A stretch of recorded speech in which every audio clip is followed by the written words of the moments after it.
Voici l'audio du commentaire concernant Habacuc, chapitre 1, verset 12 à chapitre 2, verset 4.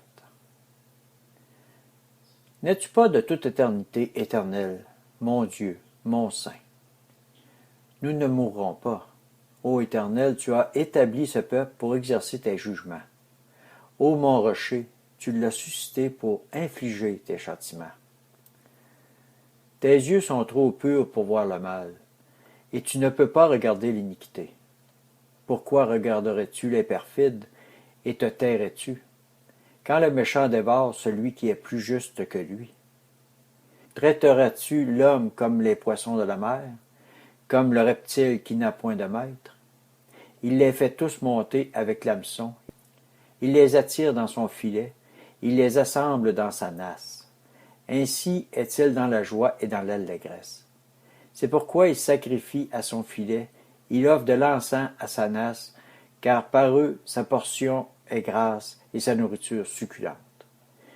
Videra-t-il pour cela son filet, et toujours égorgera-t-il sans pitié les nations? J'étais à mon poste, et je me tenais sur le rempart. Je vais guetter pour voir ce que l'Éternel me dira, et ce que je répliquerai après ma plainte. L'Éternel m'adressa la parole, et il dit, écris la prophétie, grave-la sur des tables, afin qu'on la lise couramment. Car c'est une prophétie dont le temps est déjà fixé, elle marche vers son terme, et elle ne mentira pas.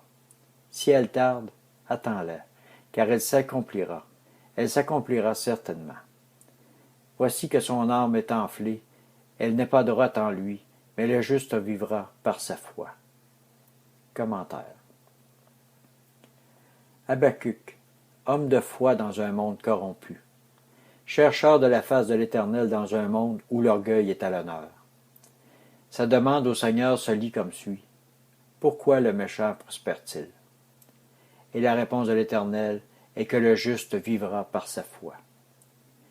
Peut-être nous posons-nous la même question, peut-être avons-nous les mêmes prières, de voir tant de méchants réussir et de voir tant de chrétiens laissés pour compte. Mais n'oublions pas l'enseignement de Jésus en Matthieu, chapitre 6, verset 33.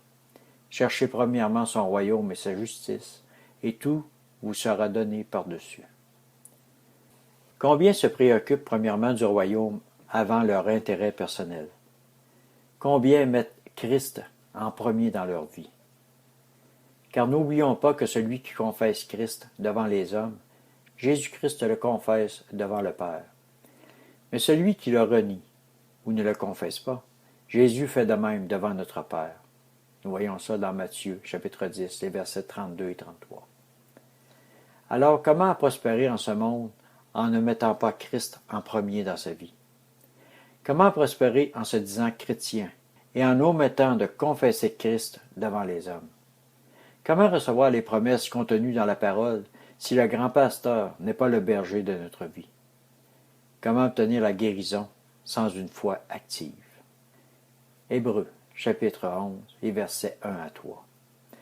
Or la foi est une ferme assurance des choses qu'on espère, une démonstration de celles qu'on ne voit pas. Pour l'avoir possédée, les anciens ont obtenu un témoignage favorable. C'est par la foi que nous reconnaissons que le monde a été formé par la parole de Dieu, en sorte que ce qu'on voit n'a pas été fait de choses visibles. Le juste vivra par sa foi. Dans les évangiles, Jésus répète à plusieurs endroits, « C'est ta foi qui t'a. » N'a-t-il pas dit à Marthe, « Je te dis que si tu crois, tu verras la gloire de Dieu? » Voyons ça dans Jean, chapitre 11, verset 40.